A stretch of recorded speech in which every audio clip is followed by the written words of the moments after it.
এক ছিল ছোট্ট পাখি টুনি। টুনি খুবই দুষ্টু। সারাদিন সে গাছের ডালে ডালে লাফায় আর নতুন নতুন জায়গায় ঘুরে বেড়ায়। একদিন টুনি একটা ছোট নদীর পাড়ে গিয়ে দেখে নদীর জলে এক টুকরো কাগজ ভাসছে। টুনি ভাবল, কাগজের নৌকাটা যদি আমার হতো।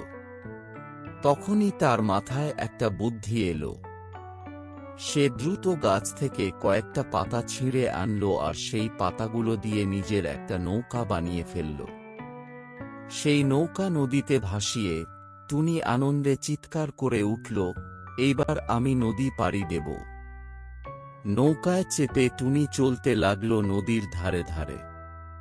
পথিমধ্যে সে অনেক রঙিন ফুল, মাছ আর ব্যাঙের সাথে দেখা করল। সবাইকে সে বলল, আমি টুনি, আমি আমার নিজের বানানো নৌকায় ভাসছি। এভাবেই টুনি তার ছোট্ট নৌকা নিয়ে নতুন নতুন দুনিয়া দেখতে থাকল আর সবাইকে বলল, স্বপ্ন দেখো আর সাহস করে সেই স্বপ্নকে বাস্তব করো। সবাই টুনির সাহস দেখে মুগ্ধ হল।